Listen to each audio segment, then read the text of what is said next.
што се сторични да влезат и други работи. Да не должам, Александар, особено за овој дел, морам да признам дека неколку пати се навраќав на овој дел и не ми беше јасен додека не искомуницирав со Александар и затоа ми дојде идеја значи делов кој што ќе го зборува Александар, и затоа ми дојде идеја дека можеби е супер да ви покаже како се разгледува еден тренинг кој што може да биде и за брзина и за издржливост, но како специфично и индивидуално и ситуацијно може да се изведе покрај атлетика. Сега ќе зборуваме малку тука и не е само фудбал.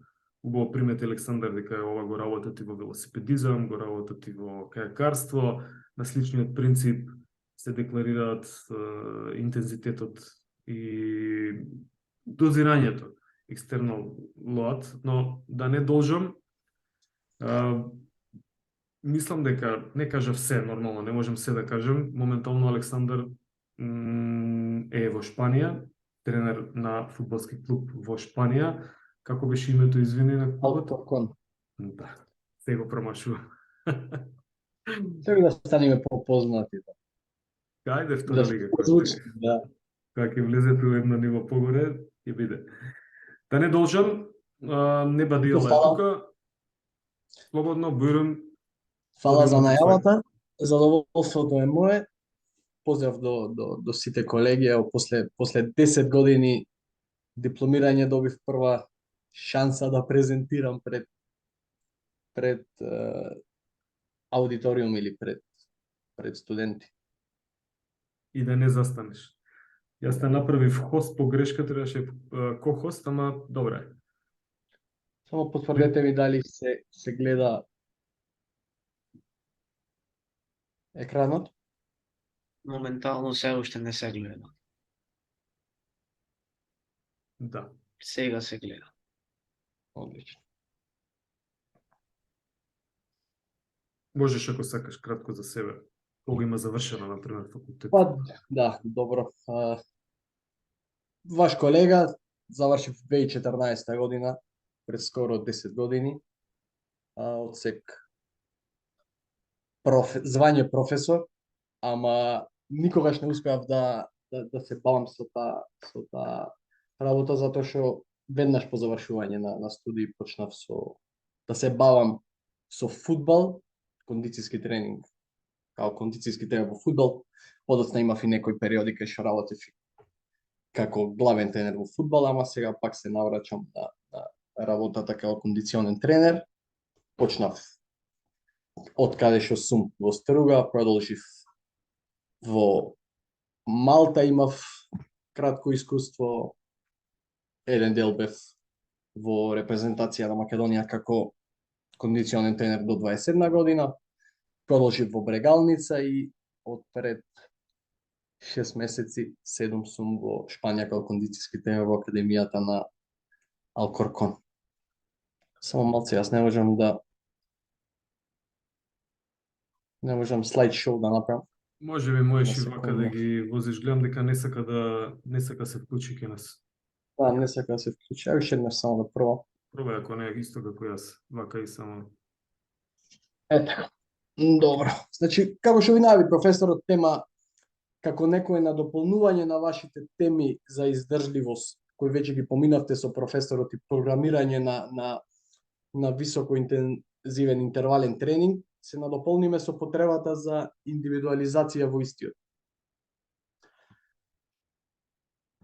Кратко ќе се навратиме што беше хит, кои се видови на програмирање и како би тестирале, видови на програмирање на тренинг со максимална аеробна брзина, преку 30-15, интермитент тест, преку резервата на аеробна брзина, која што беше примарна тема.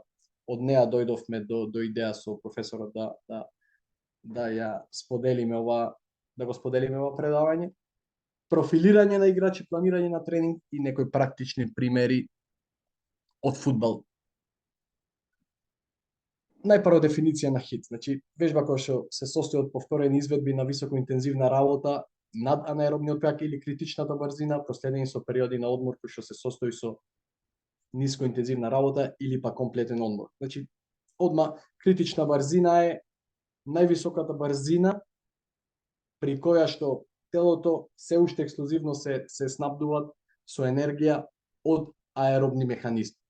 И трчањето по таа критична брзина најчесто е многу долго, 40 до 60 минути може да се трчат по таа брзина, па затоа све што е под неа не би се рачунало како некој високоинтензивен интервален тренинг. Имаме различни типови на интервален тренинг, долги интервали, кратки интервали, повторувачки кратки спринтови, повторувачки долги спринтови и игри на скратен простор, формат кој што се користи најмногу во тимските спортови. Сега кога доаѓаме до видови на програмирање, вие се сетнавте и сте се сетнале сигурно и во пракса со програмирање на високоинтензивен тренинг по срцева фреквенција или по максимална брзина. Сте слушнале, ајде трчај 20 минути на 50% срцева фреквенција, на 60% или трчај на 50% од твојата брзина.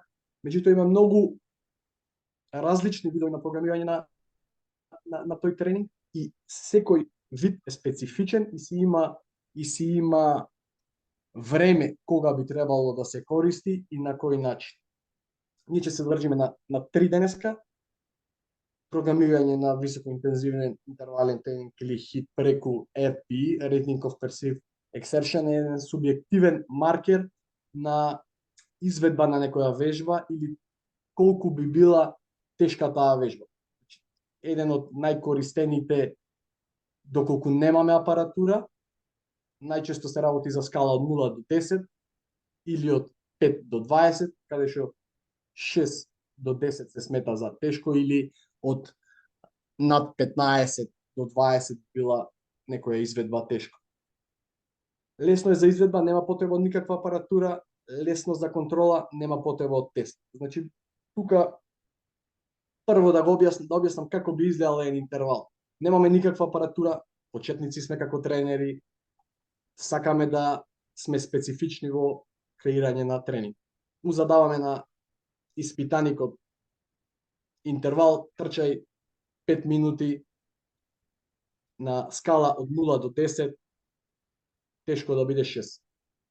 И тоа е еден начин на контролирање на интензитетот на тоа трчање. Меѓутоа, не е прецизен, ја лимитира можноста да се постигне специфична адаптација.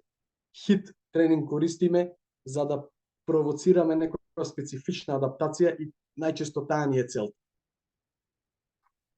Не се слагам со нема потреба од тест, затоа што сум се соочил со RPE и е многу голема потребата од едукација на испитаникот за да знае како да го перцепира тој замор. Многу често испитаник како испитани пред отказ или на 80 или 90% од срцева фреквенција, тие веќе перцепираат дека се блиску до отказ, дека не можат повеќе и би застанале. Со тоа е нереално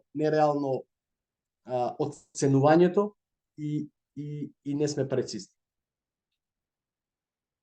Второ и најпознато, програмирање на HIIT преку срцева фреквенција. Сте се запознале, го спомнавте и на предавањето со професорот, видовте и дел на интервали по срцева фреквенција, едно од најстарите и најкористените програмирања на HIIT тренинг, меѓутоа неговата активност неговата точност е покажана и тестирана најчесто на атлетичари, маратонци и при трчање на интервали над 3, 5 и повеќе минути.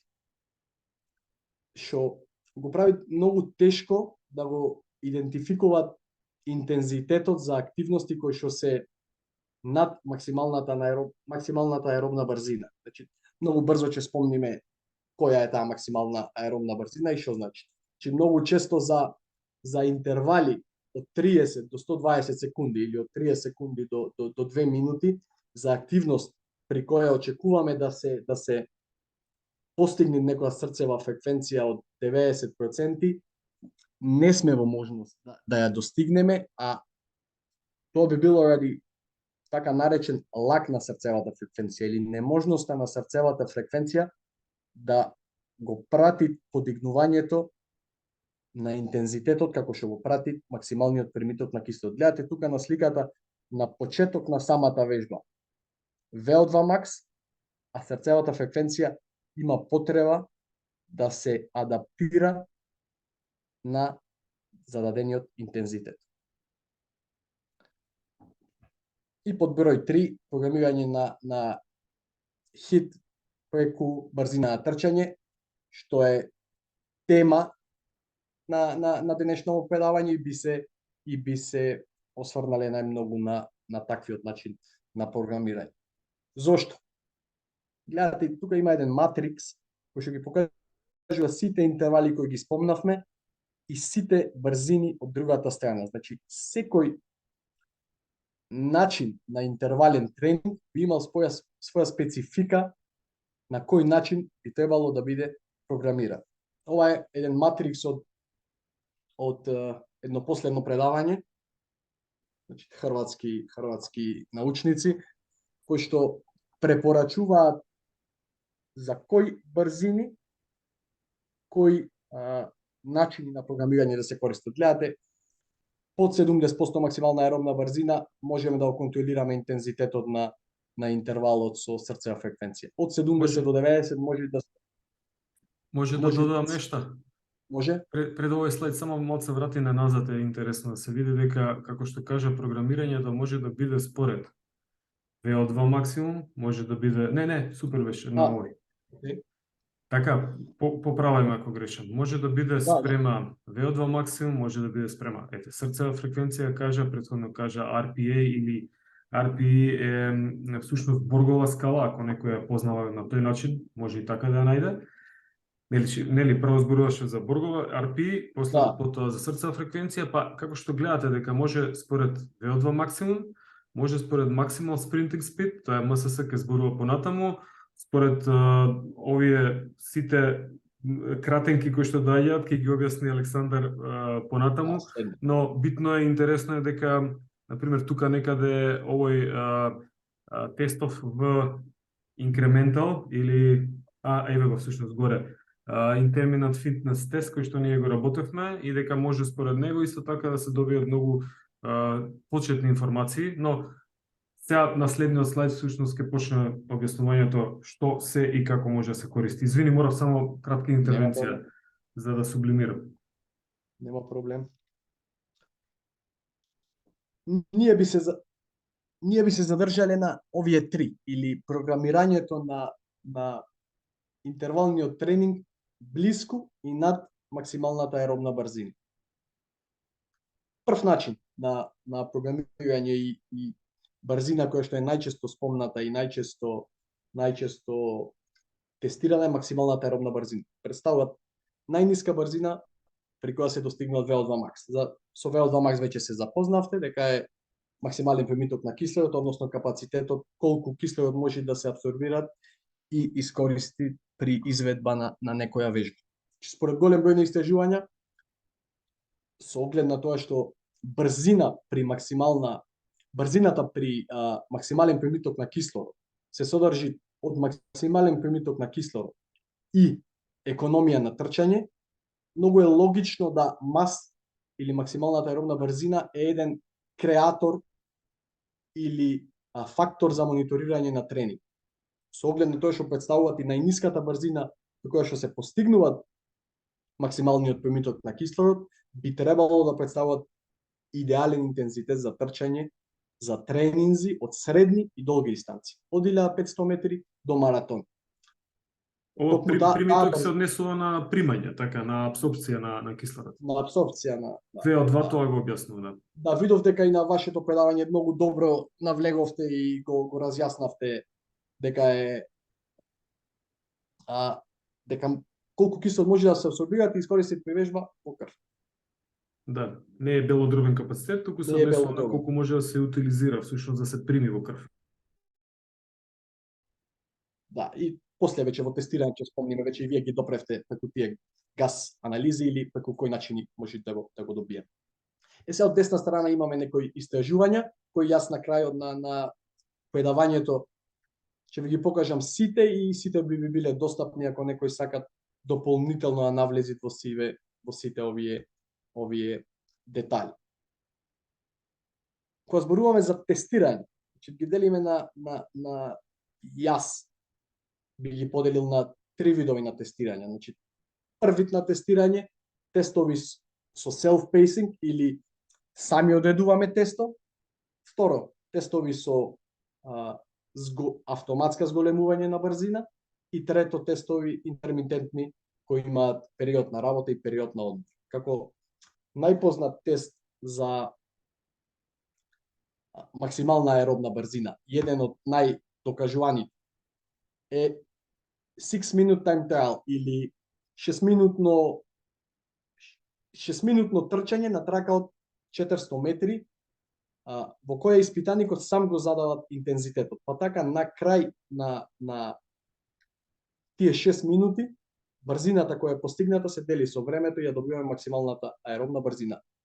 Најистражуван тест, значи токму ова истражување што го имам постирано, истражување кое што имат за цел да ја најде дистанцата која би била најпрецизна и најприближна за точно да се погоди максималната аеробна брзина. Според ова истражување, а истражувале на 1200, 1400, 1600, 1800, 2000 и 2200 метри, 2000 метри е најидеалното време, 2000 метри е најидеалната дистанца за точна определба на максимална аеробна брзина. Се помалу ја преценала максималната аеробна брзина, се што било погоре ја подценало. И има некои нови истражувања на Лакур, Билат, Дупон кои сугерираат дека најоптимално време за тест при проценка на максимална аеробна брзина е од 5,5 минути или 333 секунди до 522 секунди или 1669 метри до 2009 метри.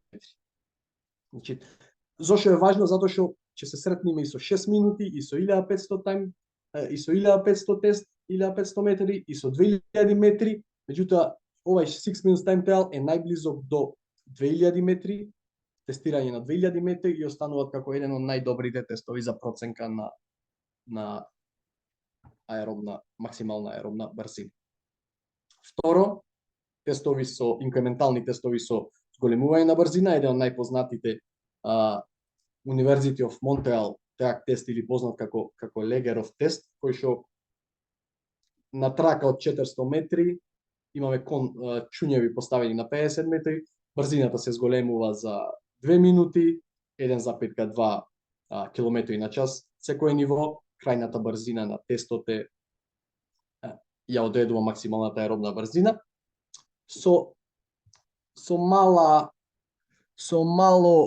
одстапување при тестирање на преискусни и преспремни испитаници кои што имаат можност и по достигнувањето на максималниот примиток на кислород да издржат уште една или две нивоа, па со самото тоа би се преценала максималната аеробна брзина, иако веќе била достигната порано. И последен тест од интермитент тест или тестови кои што се состојат од одредено време за работа и пауза, 30-15 тест на французинот Мартин Буше, и него знам дека го спомнавте и дека е сработен на факултет. 30 секунди трчање, 15 секунди пауза е сега. Спомнате како тест за максимална аеробна брзина, меѓутоа не представуваат идеален тест за тестирање на максималната аеробна брзина. Зошто? Затоа што има период на одмор, има период кој дозволува регенерирање на енергија и повторно трчање, и тестот не завршува кога би се достигнал максимален примиток на кислород. Туку приложуваме уште неколку нивоа, со што се користат тие резерви и подоцна завршува тестот. Можеме да го добиеме брзината при VO2 Max како производ од тестот, меѓутоа не е толку валидна. И исто така, валиден е за проценување на VO2 Max, меѓутоа компарирано само со овај тест, University of Montreal тест, а не со идеалниот тест кој би бил тестот кој вие веќе го спомнавте на предавањето со гасни анализатори во лабораторија. Значи, тоа е идеалниот тест за проценка на VO2 max, сиве овие се од него креирани за од прилика да се пронајди максималниот поимиток на киселот кај испитаникот. Сега, пред да навлеземе и во други тестирања, ќе се сетнете со голем број на тестирања, на тестот. Значи, во различни спортови би работеле, со различни тренери би соработували, секој има некој тест кој е фаворизиран. Одма на старт, нема идеален тест, има идеален тест само за тоа што ви е вас потребно. Значи,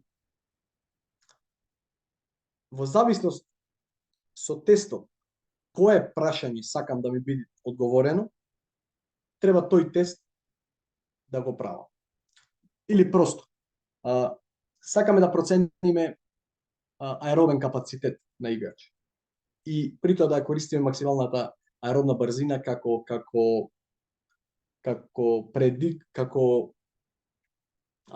фактор за програмирање на тренинзите кои подоцна би ги задали. Сега, кажавме дека 30-15 интермитен тест или тест кој се состои од работа и пауза, што автоматски го прави тест кој не е толку добар за да процениме аеробен капацитет кај некој играч. Зошто? Затоа што ако преку тој тест извршиме проценка на капацитет, подоцна, кога би правеле ретестира, не би знаеле на што се должи подобрувањето во аеробен капацитет. Дали, бидејќи тој тест се состои од убрзување, од кочење, од периоди на пауза. И сега, дали играчот се подобрил во убрзување? Дали играчот поекономично кочи? Значи, или некои периферни фактори, дали мускулот побрзо се регенерира при активност. Затоа идеален е 6 minutes time trial или University of Montreal тест за да се добие, бидејќи ни е потребен тест со висока релиабилност, висок сигнал, а премалку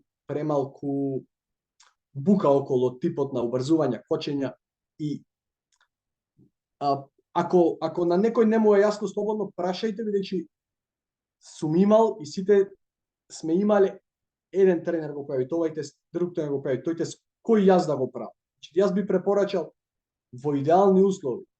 Сега ќе видиме еден пример зошто 30-15 е подобар од University of Montreal, ама е подобар во случај. Во некој друг случај би бил покористен University of Montreal или Legerov тест. Еве, пример. При тестирање на 3 испитаници со University of Montreal или Legerov тест и креирање на интервал, значи за секој испитаник индивидуално одредена 110% од максималната аеробна брзина добиена при Legerov тест. Значи, ги гледате резултатите добиени од тој интервал. Значи, еден испитаник за него бил претежок овој интервал и се откажал. Втори испитаник кој сме му ја погодиле очигледно зоната и еден испитаник кој е подтрениран, за кој ова интервал на оваа брзина представува недоволен стимул. И истите тој испитаници, тестирани при 30-15 тестот, трчање на 95% од брзината постигната на тој тест, гледате како сите си трчаат во своја зона. Меѓутоа, ова е за овај случај и е важно да напомениме дека при креирање на кратки интервали идеален е 30-15 тестот. Ако имаме потреба за трчање долги интервали, проценка на аеробен капацитет, точна проценка на максимална аеробна брзина, се навраќаме на другите тестирања. Значи, потврдете ми дали е се јасно. Јасно. Добро. Сега, што се случува при супрамаксимални супрамаксимални активности или при активности над максималниот примиток, над брзината на максималниот примиток на кислород. Значи, поради тоа што се работи за високи брзини, се јавува потреба од индивидуализирање на интервалниот тренинг и по брзина. И сега би спомнале анаеробна резервна брзина. Значи, фактор кој е разликата помеѓу максималната брзина на испитаникот и брзината при VO2 max или максималната аеробна брзина. Разликата помеѓу овие две представуваат резерва на анаеробна брзина. Бидејќи имат специфично име анаеробна, значи најпрво одма сакам да ви кажам што не представува, за не дојде до никакви забуни, не е никаков индикатор за анаеробен капацитет. Зошто? Е производ, односно разликата меѓу максимална брзина и брзина на примиток на киселот. Значи горниот лимит на анаеробна резервна брзина е максималната брзина. Максималната брзина не е зависна од никаков метаболизам. Значи, ако се навратиме пред пола сат на вашето предавање, сосем други фактори влијаат на максималната брзина. Значи, апликација на сила врз подлогата, поради самата апликација важна е техника при трчање и многу други фактори кои нема никаква конекција со метаболизам. И веднаш да расчистиме, не представуваат индикатор за анаеробен капацитет. Зошто? Зошто анаеробна резервна брзина? Индивидуализирање на тренинг за различен профил на атлети. Еден пример на два испитаника кои имаат иста максимална аеробна брзина. Зеленото 18 км/ч. Меѓутоа различна максимална аеробна брзина. Едниот испитаник има 33, вториот испитаник 29. Што доведува до различна анаеробна резервна брзина. При програмирање на еден интервал од 27,5 км/ч за двајца, едниот играч работи со 33% од својата резерва, а вториот играч работи на 24%. И гледате дека одма при програмирање на гледате дека при програмирање на повисоки брзини веднаш доаѓа до некои разлики за ист зададен интервал кој што мислиме дека би бил ист за двајцата, едниот играч работи многу потешко од другиот. Начини на тестирање, значи разлика меѓу максимална брзина и максимална аеробна брзина. Максимална аеробна брзина, кажавме на кој начин би одредиле, ни фали уште максималната брзина. Максималната брзина би спомнале три начини на одредување. 30 до 60 метри спринт. Значи тука 30 до 60 е многу голема разлика, ама е така затоа што е зависен од тоа кого тестира. Значи има и брзи, млади атлети кои што може да постигнат максимална брзина после 30 метри, на 30 метри, и има популација која што им е потребна 50, 55, некој можда и 60 метри за да се добие, за да се постигне максималната брзина, и затоа таа граница е некоја најприфатена. Може да се тестираат со time gates или станици кои што го лоцираат движењето на испитаникот.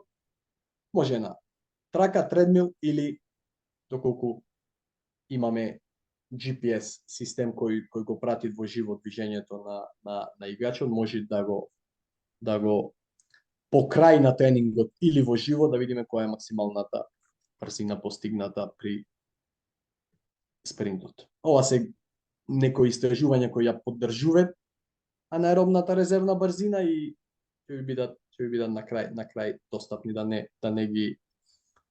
не ги читам една по друга. Сега ако при некое планирање на тренинг би поделиле макро и микро планирање, односно макро по широко и по-генерално и микро планирање кое што ни е на дневно или неделно ниво, најпрво би започнале со профилирање на играчите.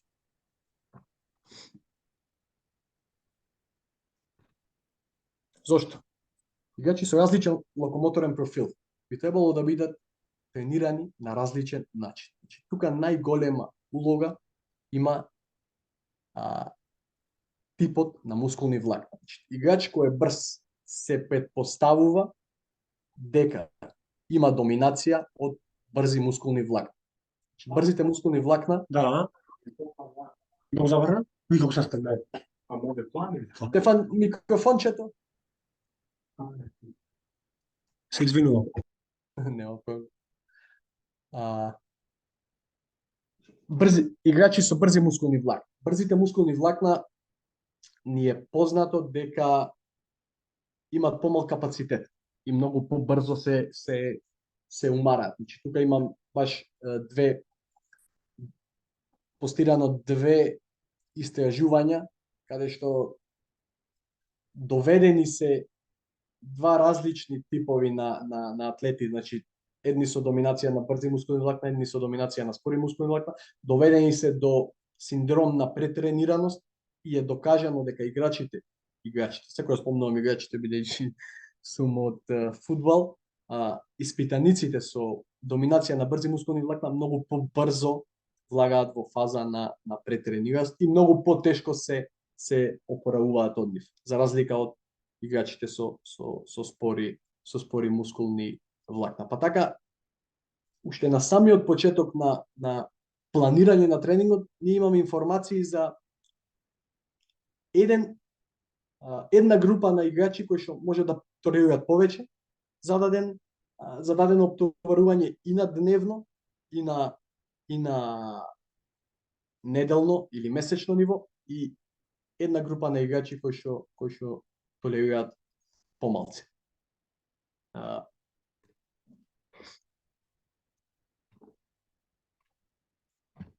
Со сите факти би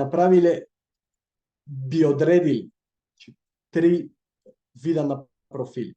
Значи, кажавме дека постојат со брзи и издржливи. И постои еден профил, значи брзи профили, играчи, испитаници, атлети со висока максимална брзина, ниска максимална аеробна брзина и голема резерва на аеробна брзина. И се потрудив да голем дел од вас веројатно пратите фудбал, преку некои играчи да ви доловам како всушност таа поделба на профили би изгледала. Профил на брз играч, Мбапе, играч кој е премногу брз, нема преголема максимална аеробна брзина или не е играч кој што премногу може да се повторува, премногу брз, премногу експлозивен, ама да гледаме утакмица, има голем период на одење, максимална изведба. Одење, максимална изведба. Втор профил или хибриден профил со висока максимална брзина, висока максимална аеробна брзина и голема анаеробна резервна брзина и идеален профил на атлета за тимски спортови, како што би бил сон. Значи, играч исто е премногу брз како Мбапе, меѓутоа разликата е што премногу може да се повторува, или ако пратиме фудбал, премногу учествуваат во одбрана, значи константно е во движење, константно е во некое трчање и потешко се уморува. И последен профил, ендуранс профил или издржлив тип на играч, кој е спор, ниска максимална брзина, висока максимална аеробна брзина спремен и средна резерва на анаеробна брзина или капсемир. Играч кој константно е во движење, константно е во некое трчање, ама никогаш многу ретко може да го видиме во тие за нас високи брзини, значи за него и тие брзини во кои што тој делуваат се високи, меѓутоа ако очекуваме изведба како Ембапе или како Сон, тоа е многу тешко. Сега, ако се вратиме во макро и микро планирање, сме одредиле профил на играчи. Сме го одредиле нивниот локомоторен профил. Брзи, хибридни, издржливи. Или спори. Следно е кој тип на интервал на различен профил на играч би му одговарал. Значи, спомнавме брзи и спори мускулни влакна. Спомнавме дека капацитетот на брзите мускулни влакна е помал од оние на спори мускулни влакна.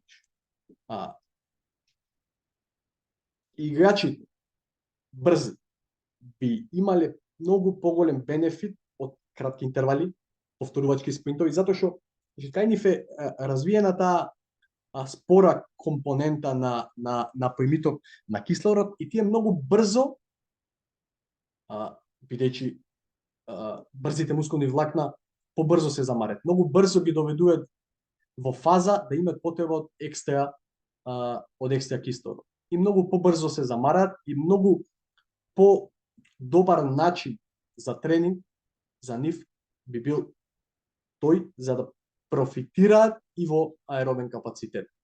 Значи, просто, некогаш е доволно да е во фудбал, да нивната перцепција, значи сите сме виделе, започнуваат припреми. И имаме две групи на луѓе. Едните кои уживаат да трчат 2 пати пута 15, 2 пати пута 20, значи порано било така. И една група која сигурно нешто мрчи, им смета тој начин на трчање. И имаме група која при крај на припремите, кога доаѓаат тие брзи интервали, тие спринтови, се оние кои уживаат во тој тренинг, а првите кои што уживале во тие долги интервали и долго трчање, сега имаат проблем. Затоа што нив им треба подолго време, значи повеќе спринтови да достигнат во таа зона. Исто, значи, присутна е дебатата и дека поспремните играчи многу полесно може да достигнат до потребната зона и да се одржаваат таму, за разлика од понеспремните. Сега, ако сме утврдили во кој играч или кој испитаник, кој атлета, во која група ни спаѓат, следно е микропланирањето или правењето на тренинг. Тука би презентирал еден пример на тренинг практичен од фудбал, значи стар околу 2 години од претходниот клуб Бегалница. Тоа се два различни типа на играчи. Значи хибриден модел, играч кој е брз, кој има висока максимална аеробна брзина, кој има висока резервана аеробна брзина и спор, ама исто така со висока максимална аеробна брзина, но ниска резервана аеробна брзина. Период транзитивен, на пауза, значи сепак и ова е многу важно да е за дебата кој начин на тренинг би го давале во оф-сезон. Значи зависно е од тоа дали колку такмици изиграли играчот и многу други фактори. Меѓутоа, гледате како еден од играчите или хибридниот профил има микс на спори и брзи интервали, долги, и кратки интервали, а како спориот играч, поспориот или другиот тип на играч, издржливиот, има доминација на долги интервали. има и кај него, бидејќи сепак работиме во тимски спорт фудбал, каде што секој треба да биде изложен на она што му се случувало во самиот тренинг или во самата утакмица, ама тоа е сепак друга дебата, каде што се потребни тие екстерни фактори и неговите метрики од утакмица, ама да се задржиме најпросто на планирањето на тренингот. Кој тренинг би му одговарал на кој играч подобро во таа фаза за подобрување на аеробен капацитет. Супер, само извини за да си прашам. Мислам и за другите. Значи вака, ајде, играчов А во среда работи 3 пати по 8 повторувања, Да. 15 секунди работа 40 одмор, така? 40 одмор, да. Значи тоа е 85% од тестов. Тестот вирт. Добро. И другиот играч во среда работи 5 пати по 3 интервала од 1,5 минута. Не, 5 серии по Добро. интервал од 3 минути со пауза од минута и пол. Океј, што значи дека тој во тој дел тогаш работи на што? На издржливост, така? Да. А овој другиот со 85% првиот играчов А работи ако работи 15 секунди, тогаш работи на што повеќе? Па тука е тоа што се навративме на брзи спори мускулни влакна. Значи, кај него доминираат брзи мускулни влакна. И тој за тие 15 секунди или за тој интервал во трчање од 8 пати по 15 секунди, тој многу брзо би ги уморил брзите мускулни влакна и би имал потреба за надополнување на кислород, и исто и тој би работел издржливост само преку друг модалитет. Супер, тоа сакав да те прашам. Значи, двајцата работат, ама на друг начин. Ама на друг начин. Истото. Да. Па да, бидејќи, ево, хибридниот профил, ете, така да речем, му задаваме микс, бидејќи ако работи, ако кај него доминираат само тие долги интервали, значи тој многу побрзо би дошол во таа фаза на некој замор. Значи не би и многу е важен тука и факторот на перцепција на тренингот. Не знам, не се сеќам дали го спомнав претходно. Значи, и да го следиме нивниот тренинг, гледаме дека одреден тип на играчи уживаат во еден тип на тренинг, одреден уживаат во друг тип на тренинг. И играчот на долги интервали имат, ако и перцепцијата негова е подобра на тој тренинг, ако и опоравокот после тој тренинг е подобар, значи тој рецепт за него веројатно би бил подобар за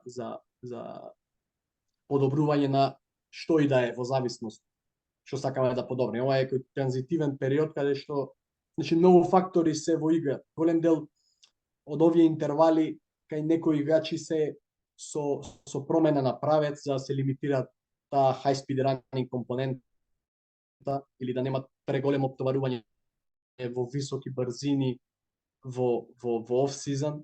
Значи ова се само два играчи. Имат голем дел на играчи кои што имат просто работа широки зони без интервали, ниво на critical speed и некоја фаза на регенерација. Значи многу е важно кај нас во фудбал позадината на цела сезона, кој колку се умарал, кој колку утакмици изиграл, па овој период е планиран и ова би биле два играчи кои што и немале голем број на утакмици, па им е потребно, имаат можност и имаат потреба да работат малку поинтензивно од другите. Супер, одлично. Фала ти за овој. Иако е веќе ова јасно, последна тема, како директно го планираме веќе тренингот, ги имаме горе параметрите, значи од кај доаѓаме до тие дистанци, или тоа што ме прашавте 15 секунди на 85%, значи ако тренингот го планираме по максимална аеробна брзина и ја одредуваме максималната аеробна брзина, 17,5 км или 4,86, ја множиме со процентот неизин, од која што сакаме да работаме, во случајот 80%, добиваме некои метри во секунда кои за да ги претвориме во должина, ги множиме по брзината, тука 600 секунди или 10 минути, за интервал од 10 минути би требало да истрчаме 2340 метри.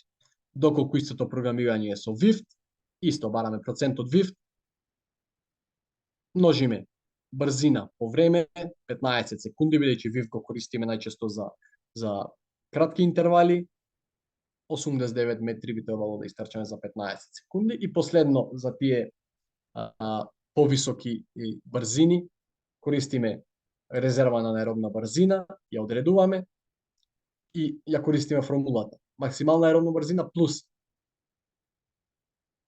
анаеробна резервна брзина, значи максимална брзина минус максималната аеробна брзина и ја множиме по процентот кој сакаме да работиме од таа резерва. Максималната аеробна брзина ја имаме, ја добиваме анаеробната резервна брзина и ја множиме по случајов 40%.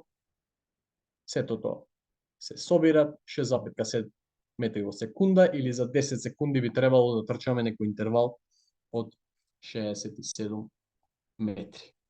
И сега пак имам јас едно прашање. Ајде? Колегите мои не сакаат изгледа да прашуваат или ја многу прашувам. Досаден сум бил секогаш, ама тоа е тоа. Така Значи, треба. овде сега, како што сватив на почеток, три методи за воспоставување или дозирање на тренинг, така? Да. Целта на тренингов е издржливост. Да.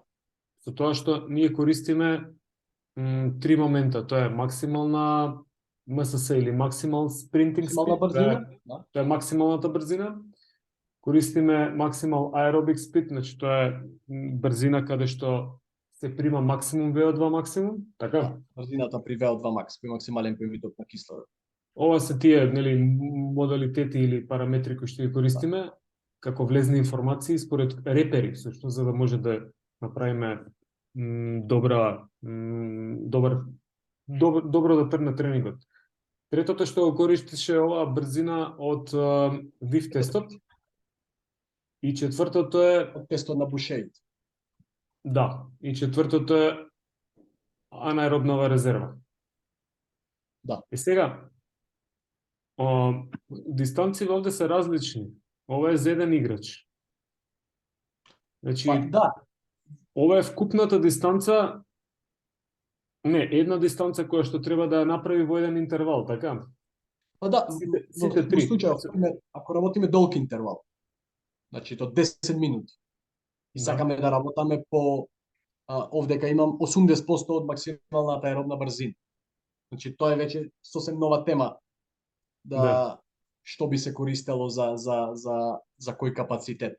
Ама ако тука сакаме да работиме 80% од максимална аеробна брзина, за таа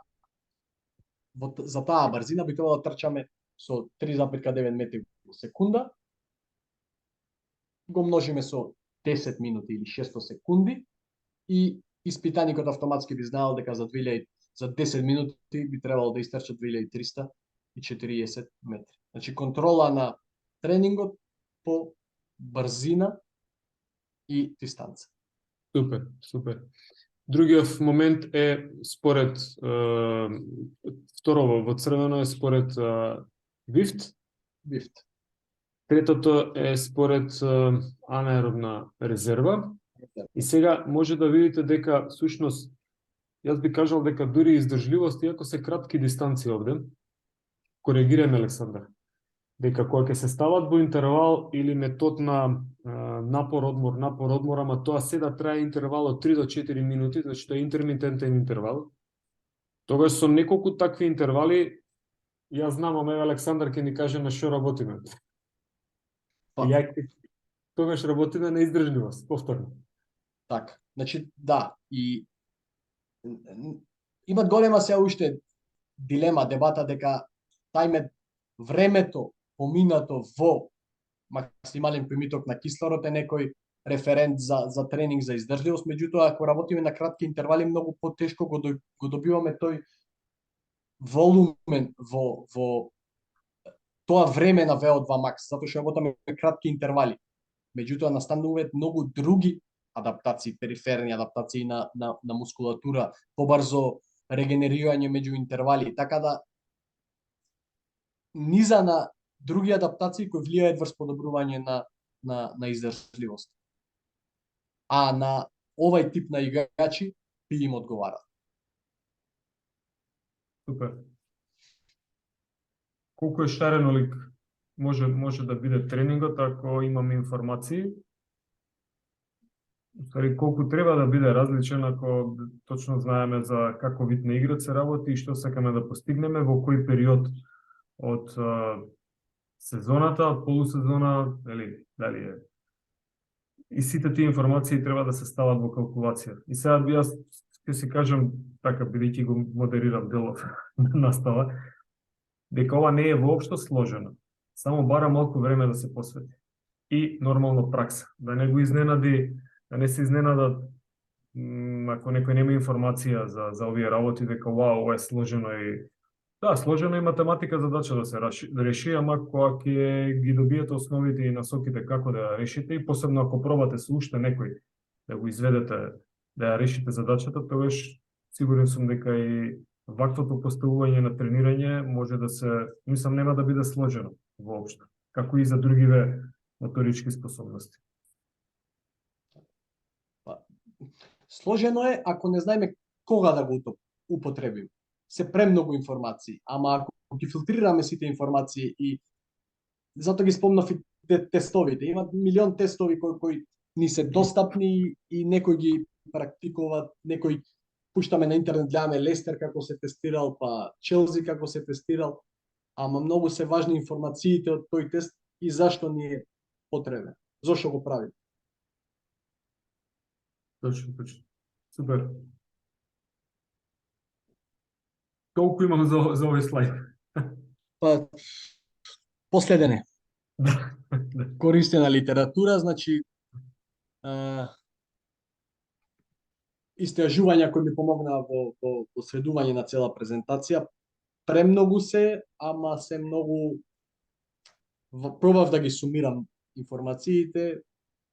Важни се, ги имам во посебен фолдер, ќе му ги пратам на професорот на Drive, би биле достапни ако некој сака некоја информација да провери или дополнително да навлези во подлабоко, затоа што пробавме генерално да објасниме, ако навлезиме подлабоко имат и многу други важни информации и фактори. Супер, одлично. Александар, како што разбрав, со ова завршуваш, така? Со овој Да. слайд? Да. Muchas gracias. Muchas gracias. A vosotros. Јас ти благодарам. Ептен, ова е пример од пракса, значи како се ставаат работите, иако вие по предметот теорија и методика на спортски тренинг ќе работите малку повеќе во овој дел, но намерно пробувам така по скоро секоја генерација да внесам примери од пракса, ова е објаснување за студентите, за да може да сватат дека не е само суво парно ние да знаеме со колка број на повторувања нешто се случува, или колка број на интервали треба да правиме, или срцева фреквенција, дека треба да се стави монитор на срцева фреквенција и тоа е тоа. Или добивам 1000 информации од тренинг или од надпревар и супер, многу е шарено. Идејата е дека се ова треба да се стави во функција за да може да направите убава слика и креација и точно да имате одговор за сите работи. Зошто нештото го правите? Значи, ако му кажеле на колегата Томи да трча со 80 или 95% колку беше, јас секогаш имам прашање, он го одговори тоа многу добро. Ретко кој може да процени колку е тоа 95% или 90% од максимална брзина. Тоа може искусен спринтер да го процени. Јас не би можел никогаш да го процени. Ама ние сме тие кои што особено во тимски спортови или ке рекреативци треба да им даваме насоки на луѓето според некој инструмент. Тоа може да биде едноставно време, нели штоперица, RPE, како го каже Александар, Боргова скала, значи проценка како дише испитаникот, со него работам, гледам дека се заморува, вие му правите муаве, тој не дише, не може воздух да земе, ниту па да каже една реченица, а ние сме го испланирале тренингот да троши масноти. Значи, апсолутно не троши масноти во тој момент. Тие се тие моменти кои што нас ни требаат и со тек на искуство ќе се, нели, ќе влезат, ќе се направи шаблонот и шемата, но битно е да имате одговор за се што правите. Подкрепено да биде со информација. Јас не би прашувал повеќе, ама многу ме интересира дали некој од колегите има нешто да додаде. Не мора да праша, може и да праша апсолутно. Слободно. Нема Не. прашање, се е јасно. Анга, како? Чудно. Морам да ги замотивирам и другите дека светла точка ми се студентите кои што се вклучуваат. Например, Ангел, Томи и кај ми беше уште некој тука, не можам сега да видам, мислам дека не е тука колегата, се редовно на секој час. А нив ги пратам и јас ги видел на тие предавања се најактивни. Да. Така да супер е комуникација, тоа не освестува и нас и искористете го и слушате го уште еднаш, може да го воспоставите, нели, секој предавање, затоа и ги снимам, ќе го има и ова на YouTube. Алекс, може ако сакаш, ако ги ставиш на драйв истражувањава, да не ги мрднуваш, ја ќе го постирам истиот линк на YouTube од оздола, така да може Може. таму да се искористат и ги шернеме. Добро, се забавивме или се продолжи, нели, часот. И јас заглавив на почеток многу. Романци. А, На време сме за фудбал. Како? На време сме за фудбалот. Да, ќе мора да престанеме. Александар, сакаш да ни кажеш што нешто? Па не, ништо, да ви се заблагодарам. Се надевам дека бев јасен. Мене ми е прва презентација, прво презентирање, па се надевам се беше јасно. Ако дополнително се јавен некои прашања кај студентите, слободно го имате контактот мој кај професорот. Слободно дали на мејл, дали на LinkedIn, дали на Facebook, контактирајте ме и отворени сме за соработка и за се што треба. Одлично. Само во овој дел, Александар, не држам, како сакаш една минута, ама можеш да остане се едно. Ти благодарам официјално уште еднаш. Благодарам на присуство и морам да кажам дека иако оваа генерација најмалку студенти се вклучуваат, тоа не е никаков репер дека, нели, не ги интересира, затоа што им е дозволено, мислам, може не дозволувам ја, туку намерно ги снимам часовите, за да може да се следат нели, во свое слободно време, ценам своја динамика. Но морам да признам дека во последниве месец дена ти имаш рекорд на присутност, така да Лобирав многу. Да. Што сакам да направам, тоа е овој дел конкретно како да се искористат податоците, disable, не требаше disable, требаше enable. Како да се искористат податоците, например, од еден од тестовите. Супер. Ова е тестот на кој што го спомнав на Мартин Бушет, каде што може кое време сме го истрчале и, например, бирам интервал. Чисто ви покажам дека овие работи и луѓето што ги конструираат ги даваат како достапни. Еден Excel каде што вие ако ја знаете логиката можете да видите колку метри, не мора да правите математика која што Александар ја извака, туку можете конкретно да изберете, например, дека сакам да трчам 90% од брзината која што сум ја имал на Zwift. Александар, коригираме ако не е така. Времето на трчање да биде 15, а мислам дека тука можам да одберам или не. Ова е 15-15, овде е 30-30, изгледа макрото не ми функционира, па затоа не можам да ги одберам овие моменти. Мислам дека со стрелките можете, тие што се црвените, жолтите, зелените. Мислам дека тие се направени за тоа, ама не работи. Да, макрото не ми Ама функционира. макрото е за глава. Како? Мислам дека е до макрото, не сме да се едитира. Да, дозволено беше, ама изгледа ја гутнав на отварање нешто или имам, само да видам дали е тука. Добро.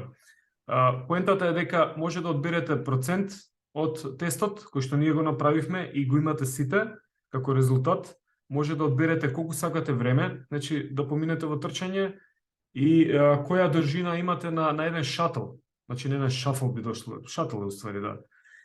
Така да на крајот добивате, конкретно ова е за еден играч, ако брзината максимална му била ова, конкретно добивате колку е значи еден шатл или една дистанца.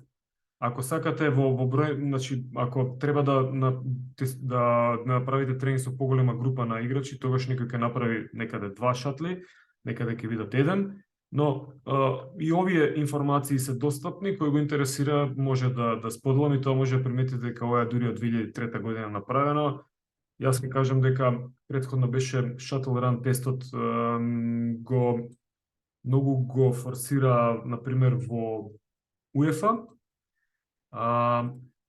Само се вратам на shuttle run тестот го форсира, но сега можем да кажем дека овој тест 30-15, иако е постар тест, на пример во Fitness for Training на УЕФА сајтот се форсира буквално овој тест, ВИФ тестот на Мартин Бушет. Така да достапни се информацииве и само треба да си има желба за да може да се изорганизираат работите. Кога почнува на преварат? Во 9 во време. Ја мислев во 10. Океј, прекинувам со снимање.